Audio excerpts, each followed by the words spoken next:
नमस्कार साथियों, राधे राधे। मैं अंजलि कुमारी स्वागत करती हूँ आपके अपने platform study with Anjali YouTube channel पर। आज हम जो पिछले क्लास में पढ़े थे उसी को आगे बढ़ाते हुए आज हम संविधान सभा के गठन के बारे में जानेंगे, लेकिन उससे भी पहले हम जानेंगे कैबिनेट मिशन के बारे में। पिछले क्लास में हमने ये जाना कि कैबिनेट मिशन की सिफारिशों के आधार पर ही हमारी संविधान सभा का गठन किया गया था। तो चलिए सबसे पहले हम इसके बारे में शुरू करते हैं।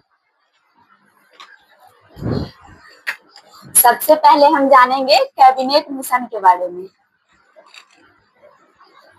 कैबिनेट मिशन, कैबिनेट मिशन के बारे में जानेंगे।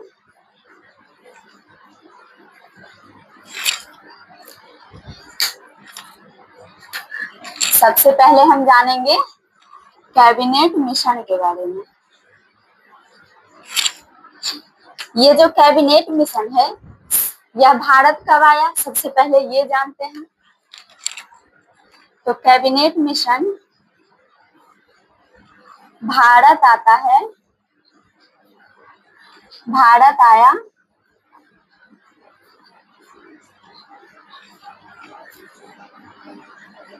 24 मार्च 1946 को। कैबिनेट मिशन भारत आता है 24 मार्च 1946 को। अब ये कैबिनेट मिशन जो था इसके 3 सदस्य थे। कैबिनेट मिशन 3 सदस्यीय समिति थी। तो चलिए इसके बारे में जानते हैं। कैबिनेट मिशन के कुल 3 सदस्य थे।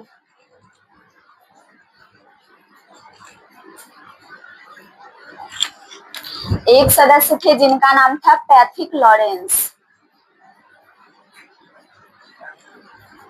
कैबिनेट मिशन के एक सदस्य थे पैथिक लॉरेंस। Pethick Lawrence. एक सदस्य थे एबी अलेक्जेंडर।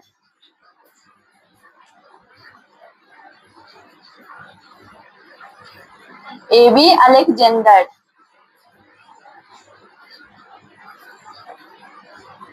A B Alexander. और तीसरे सदस्य थे स्टेफोर्ड क्रिप्स।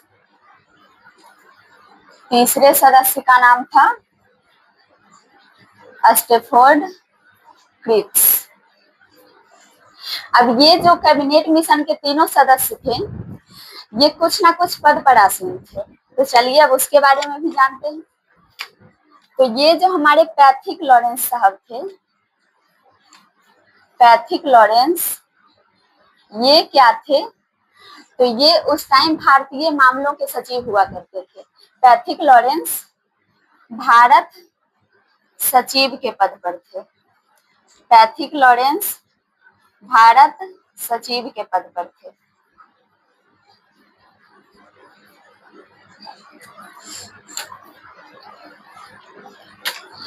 ये जो अलेक्जेंडर साहब हैं ये कौन हुआ करते थे? तो ये एबी अलेक्जेंडर थे, उस समय नौसेना मंत्री थे।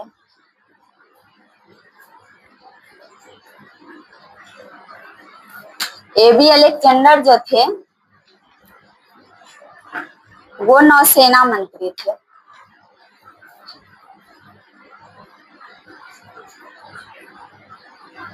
नौसेना मंत्री।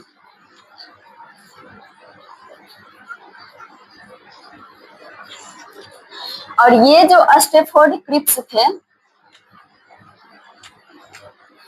जो स्टेफोर्ड क्रिप्स थे वो उस समय व्यापार बोर्ड के अध्यक्ष हुआ करते थे।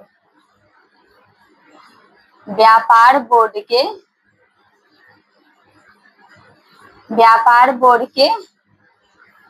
अध्यक्ष यानी चेयरमैन ऑफ ट्रेड बोर्ड। ये जो स्टेफोर्ड क्रिप्स थे ये व्यापार बोर्ड के अध्यक्ष हुआ करते थे।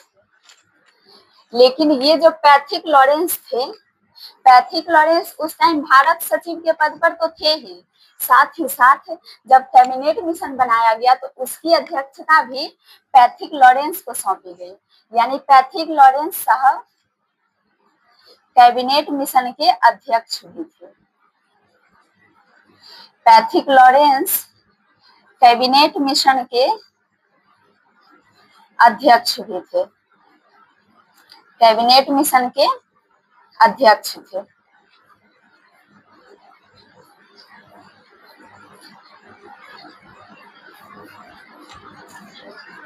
अब ये जो कैबिनेट मिशन है वह भारत में 2 रिकमेंडेशन दी। कैबिनेट मिशन अपनी 2 अनुशंसा प्रस्तुत की, 2 सिफारिश प्रस्तुत की। कैबिनेट मिशन ने अपनी 2 सिफारिशें प्रस्तुत की। कैबिनेट मिशन की पहली सिफारिश क्या थी? कैबिनेट मिशन की पहली सिफारिश थी संविधान सभा का गठन। कैबिनेट मिशन की पहली सिफारिश थी संविधान सभा का गठन। कैबिनेट मिशन की पहली सिफारिश संविधान सभा का गठन था और दूसरी सिफारिश इसने की अंतरिम सरकार का गठन। अंतरिम सरकार का गठन।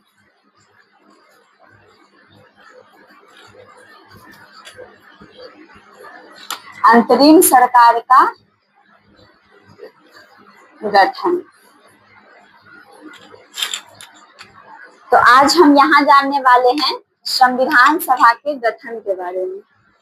आज हम जानेंगे संविधान सभा के गठन के बारे में। तो चलिए आगे बढ़ते हैं।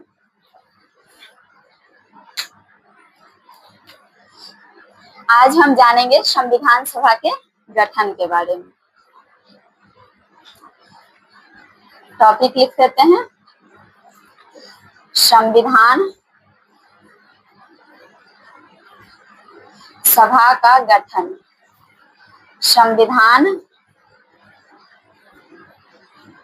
सभा का गठन। आज हम इसके बारे में ही जानने वाले हैं।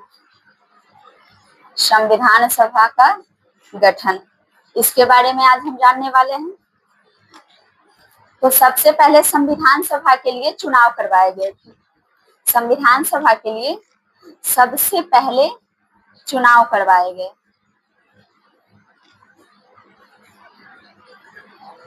संविधान सभा के लिए सबसे पहले चुनाव करवाए गए। तो चलिए ये जानते हैं कि चुनाव कब हुए थे। तो ये जो चुनाव हुआ, संविधान सभा के लिए चुनाव जुलाई से अक्टूबर महीने में करवाए गए।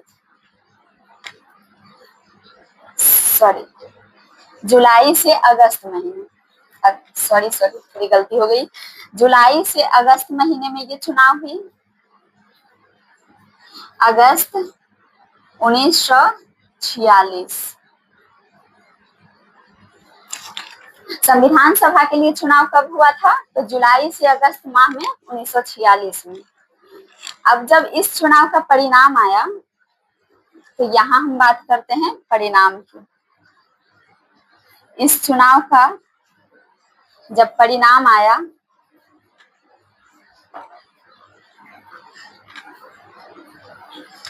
इस चुनाव का जब परिणाम आया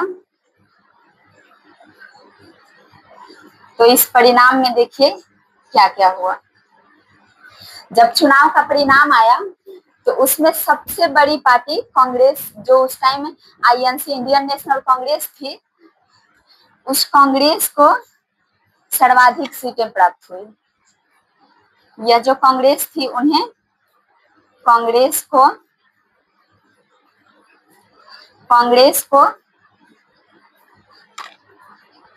कुल 208 सीटें प्राप्त हुई।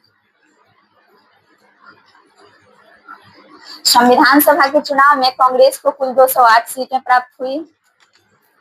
अब बात करते हैं मुस्लिम लीग की।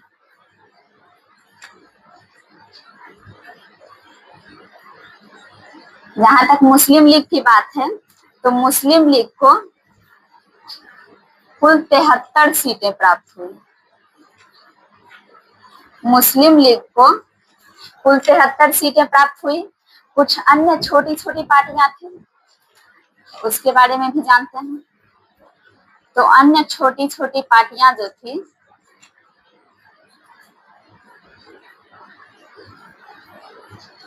अन्य छोटी छोटी पार्टियां जो थी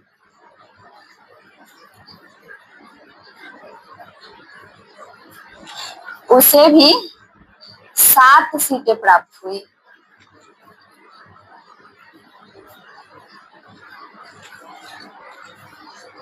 और कुछ निर्दलीय सदस्य भी थे, कुछ निर्दलीय सदस्य थे, कुछ निर्दलीय सदस्य थे। इन निर्दलीय सदस्यों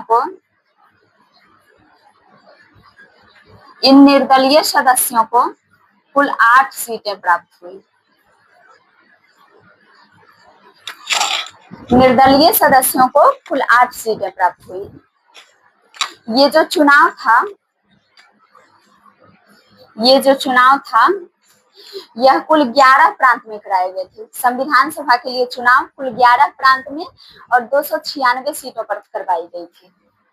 यह जो चुनाव था कुल 11 प्रांत में, कुल 11 प्रांतों में, कुल 11 प्रांतों में 296 सीटों पर 296 सीटों पर कराई गई। संविधान सभा के लिए चुनाव कुल 11 प्रांतों में 296 सीटों पर करवाई गई थी। अब इस प्रांत में जो प्रतिनिधि थे, तो एक प्रतिनिधि कितने लोगों का प्रतिनिधित्व कर रही थी, इसके बारे में भी जानते हैं। तो इस चुनाव में जो एक प्रतिनिधि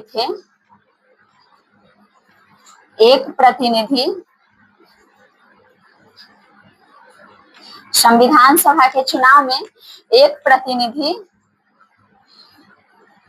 कुल 10 लाख लोगों का, कुल 10 लाख लोगों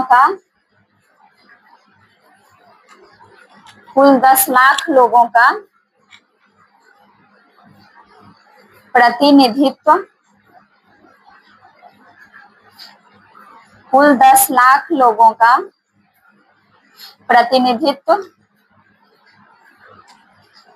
कर रहे थे।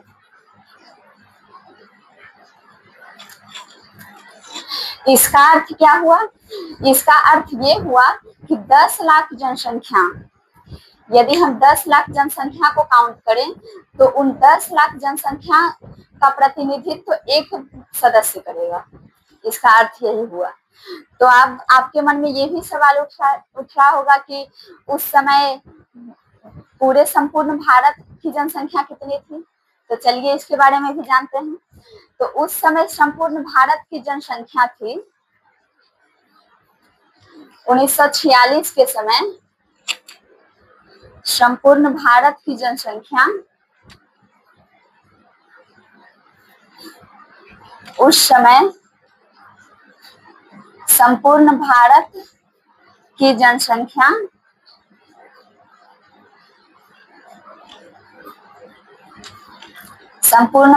की जनसंख्या 40 करोड़ हुआ करती थी। 1946 के समय में संपूर्ण भारत की जनसंख्या कुल 40 करोड़ हुआ करती थी। अब आगे हम बात करते हैं इनके सदस्यों के बारे में।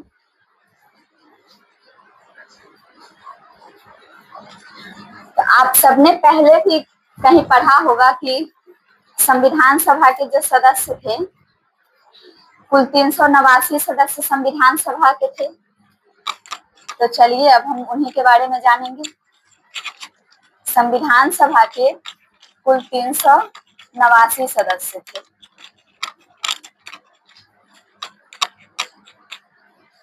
संविधान सभा में कुल 389 सदस्य थे, जिनके बारे में हम जानेंगे। लेकिन उस 389 सदस्यों को अलग अलग कैटेगरी में बांटा गया था। कुल जो 389 सदस्य थे उन्हें अलग अलग कैटेगरी में बांटा गया था। तो अब उसी के बारे में जानेंगे।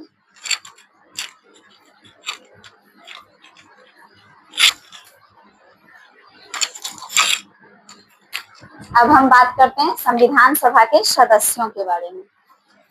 संविधान सभा के सदस्य।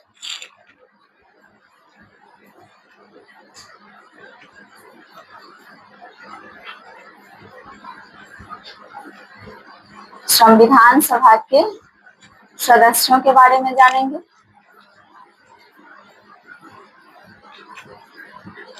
संविधान सभा के सदस्य।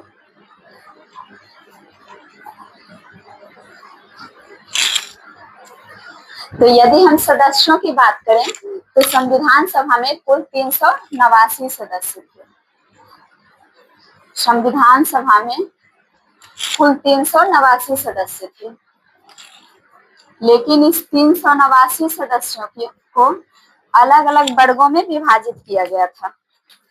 ये जो 389 सदस्य थे इन्हें अलग अलग वर्गों में विभाजित किया गया था। तो इस 389 सदस्य में से एक थे ब्रिटिश प्रांत के सदस्य। ब्रिटिश प्रांत के सदस्य। अब ब्रिटिश प्रांत से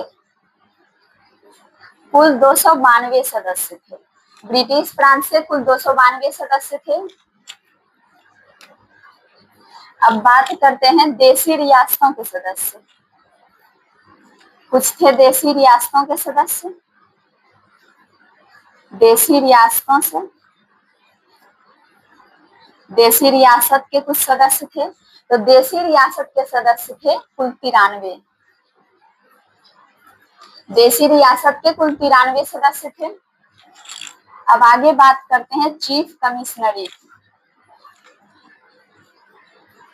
उस समय भारत में कुल 4 चीफ कमिश्नरी हुआ करती थी।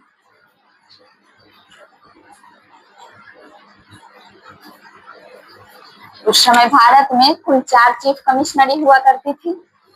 तो उन 4 चीफ कमिश्नरियों से 4 सदस्य आए थे।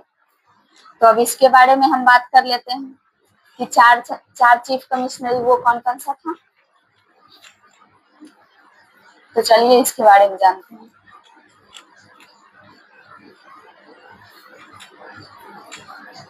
यह जो 4 चीफ कमिश्नरी है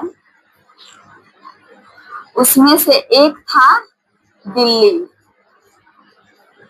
4 चीफ कमिश्नरी में एक था दिल्ली, दूसरा था अजमेर, दिल्ली अजमेर, तीसरा था कुर्ग और चौथा था बलूचिस्तान। दिल्ली, अजमेर, कुर्ग और बलूचिस्तान। चौथी चीफ कमिश्नरी थी बलूचिस्तान। अब आप ये सोच रहे होंगे कि यहाँ तो कुल 389 सदस्य हैं, लेकिन हमने पिछले स्लाइड में पढ़ा था कि 389 नहीं बल्कि 296 सदस्यों की ही 296 सदस्यों के लिए ही निर्वाचन कराया गया था। तो अब ये कैसे हुआ? तो ये जो देशी रियासत थी, देशी रियासत के सदस्यों के लिए चुनाव नहीं करवाए गए थे। तो चलिए आगे इसके बारे में भी जानते हैं। ये जो 292 ब्रिटिश प्रांत के 292 सदस्य, ब्रिटिश प्रांत के 292 सदस्य और चीफ कमिश्नरी के 4 सदस्य। ब्रिटिश प्रांत के 292 सदस्य और चीफ कमिश्नरी के 4 सदस्य टोटल हुए 296। इन 296 सदस्यों के लिए ही चुनाव करवाए गए। चुनाव कराए गए, चुनाव कराए गए। और ये जो 93 सदस्य थे देशी रियासतों से, देशी रियासतों के जो 93 सदस्य थे, इन्हें उस रियासत के शासकों के द्वारा मनोनीत कर दिया गया। इनके लिए निर्वाचन नहीं कराया गया, बल्कि जिस देशी रियासत से जो सदस्य आए उस देशी रियासत के शासकों के द्वारा इन्हें मनोनीत कर दिया गया, मनोनीत कर दिया गया। देखिए, इसमें ब्रिटिश प्रांत और देशी रियासत में कंफ्यूज नहीं होना है। ये जो ब्रिटिश प्रांत है ना, ये भी पहले कभी भारत की देशी रियासतें हुआ करती थी, लेकिन इस समय 1946 के आसपास इन देशी रियासतों पर पूरी तरह से अंग्रेजों का कब्जा हो चुका था। यानी पूर्ण रूप से इन 292 प्रांतों को अंग्रेज अपने अनुसार संचालित कर रहे थे, इसीलिए इन्हें ब्रिटिश प्रांत कहा गया।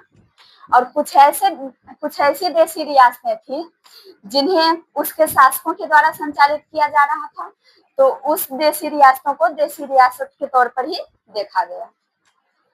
अब हम आगे बात करते हैं कुछ और सदस्य, जो कि उसमें महिलाएं कितनी थी, एससी के कितने लोग थे, एसटी के कितने लोग थे, अब इसके बारे में जानते हैं। तो जब बात करें संविधान सभा में महिलाओं के बारे में, संविधान सभा में अगर बात की जाए महिलाओं के बारे में, तो महिला सदस्यों की कुल संख्या संविधान सभा में महिला कुल 15 थी। संविधान सभा में कुल 15 महिलाओं ने भाग लिया था।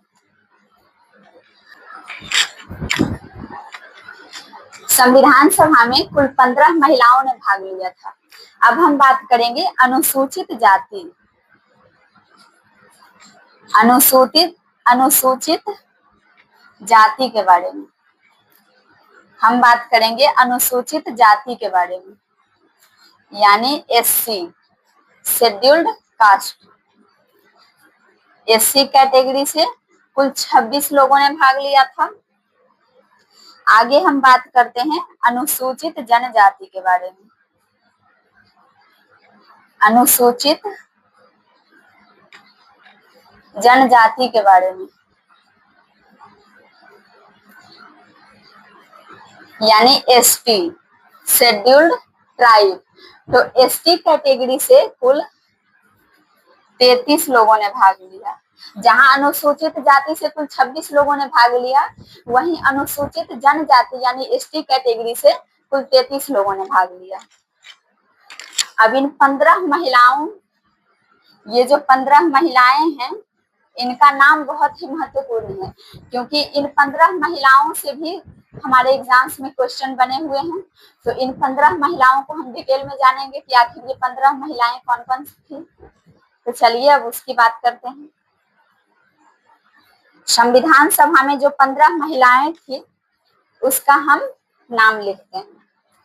संविधान सभा में जो महिलाएं थी, संविधान सभा में जो महिला थी,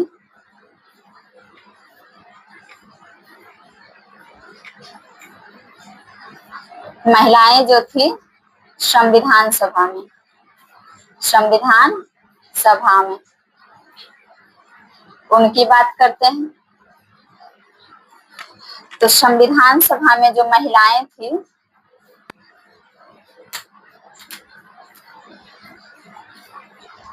उनमें से एक थी अम्मू स्वामीनाथन। एक महिला कौन थी?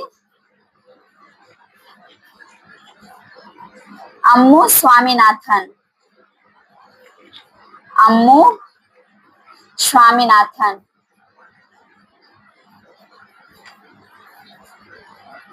अम्मू स्वामीनाथन।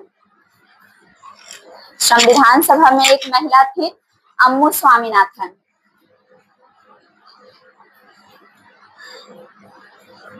एक और थी जिनका नाम था एनी मस्करीन। Any Mascarene. तीसरी की बात की जाए तो तीसरी महिला थी बेगम एजाज रसूल।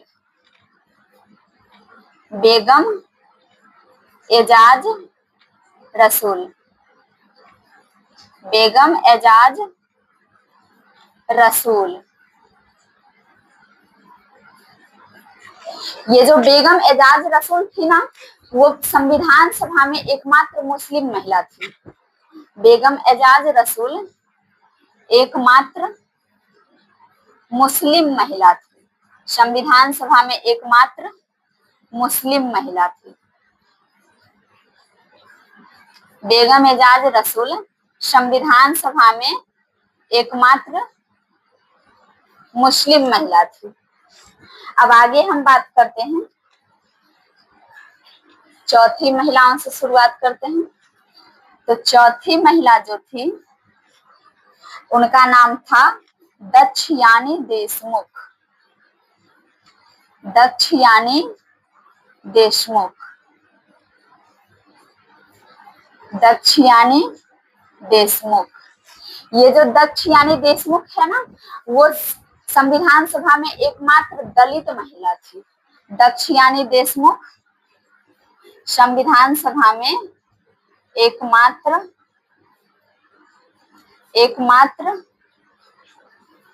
दलित महिला थी।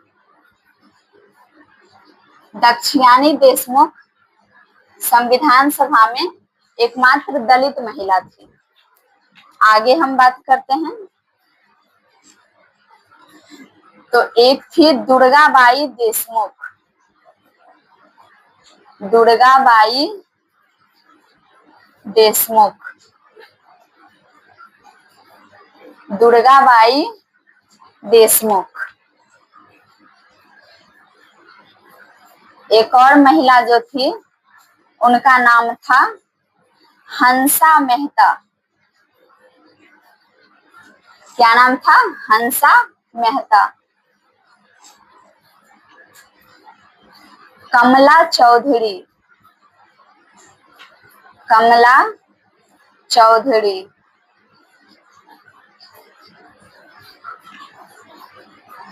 कमला चौधरी।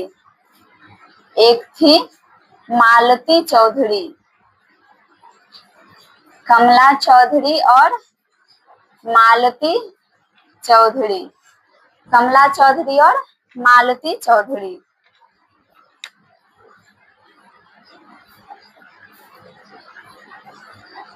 एक महिला थी लीला राय। लीला राय।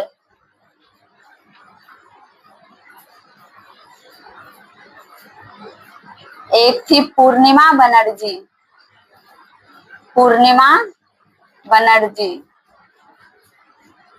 इन महिलाओं को बिल्कुल भी स्किप नहीं करिएगा, अपने नोट्स में इन्हें जरूर शामिल करिएगा, क्योंकि इनसे सभी एग्जाम्स में सवाल पूछे जाते हैं। पूर्णिमा बनर्जी।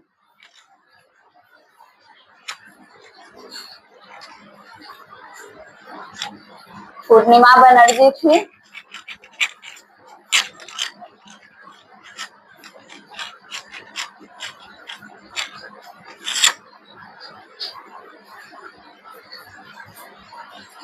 पूर्णिमा बनर्जी के बाद बात की जाए तो एक महिला थी राजकुमारी अमृत कौर।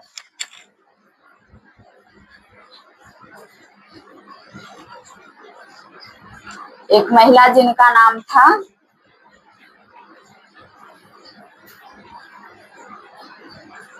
राजकुमारी अमृत कौर। राजकुमारी अमृत कौर। एक और महिला थी रेणुका राय।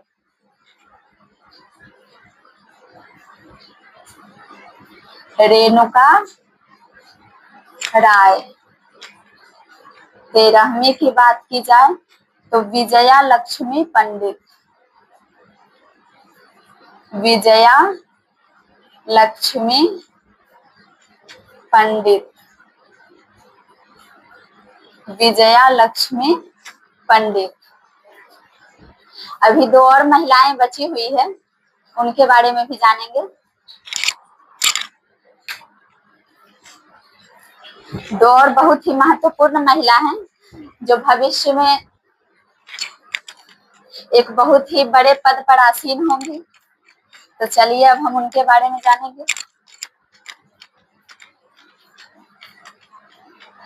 उनका कार्यकाल कब से कब तक रहा ये भी जानेंगे, और वो भारत के किस प्रांत में एक बड़े पद पर आसीन रही, इनके बारे में भी जानेंगे।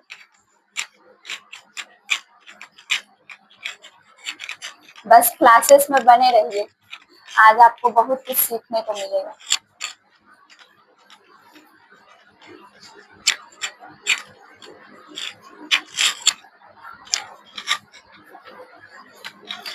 तेरह तक हमने बात कर लिया था, अब आगे बात करते हैं 14 से।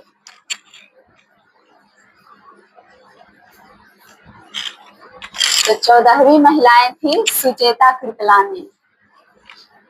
सुचेता कृपलानी। सुचेता कृपलानी। ये सुचेता कृपलानी जो है वो आगे चलकर उत्तर प्रदेश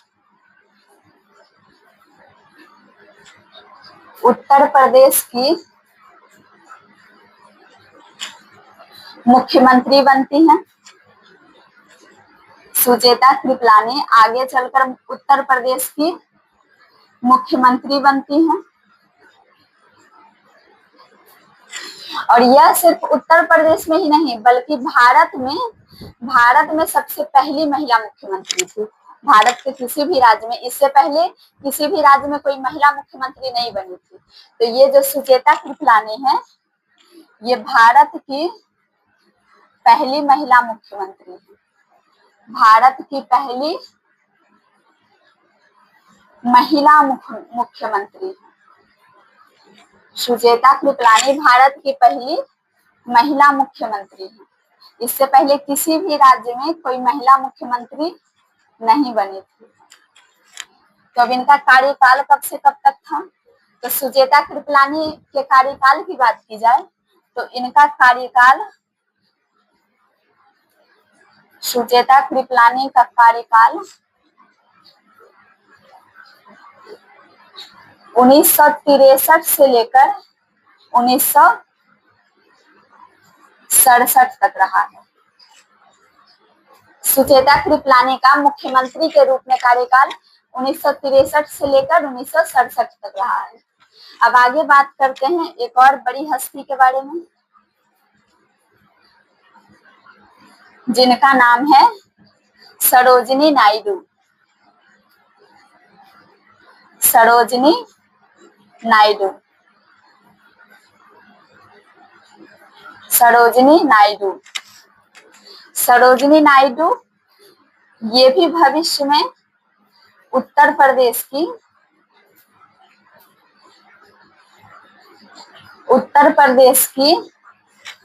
राज्यपाल बनी। सरोजिनी नायडू उत्तर प्रदेश की राज्यपाल बनी। और इनके लिए भी एक चौंकाने वाली बात ये है कि सरोजिनी नायडू जो है ये भी भारत की पहली महिला राज्यपाल बनी। यानी इससे पहले भारत के किसी भी राज्य में कोई महिला राज्यपाल नहीं थी। यानी सरोजिनी नायडू भारत की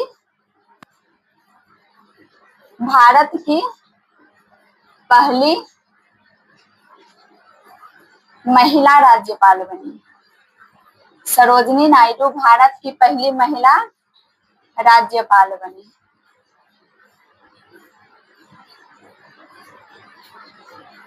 भारत की पहली महिला राज्यपाल बनी।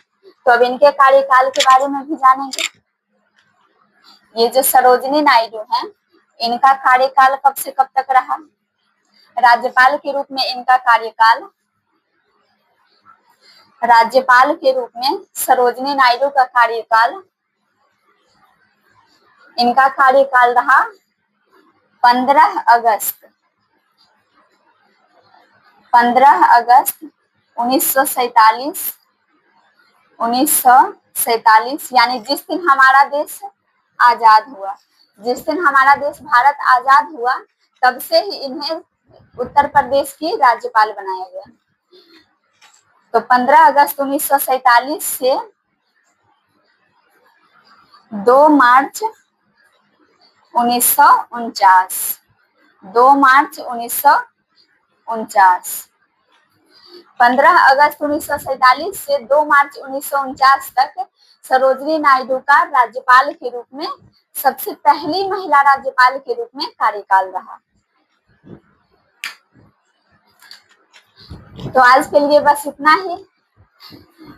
अगर आपको ये हमारा क्लास पसंद आया हो तो वीडियो को जरूर लाइक करें, अपने दोस्तों के साथ, अपने किसी भी स्टडी ग्रुप्स के साथ शेयर करें और ज्यादा से ज्यादा लोगों तक इस चैनल को पहुंचाएं ताकि ज्यादा से ज्यादा लोग इस क्लासेस से जुड़ सकें। और चैनल में अगर नए हैं तो उसे सब्सक्राइब करके बेल आइकन को ऑन कर लें ताकि जब भी हमारी क्लासेस आए तो वो सबसे पहले आप तक पहुंचे। धन्यवाद। राधे राधे। जय हिंद।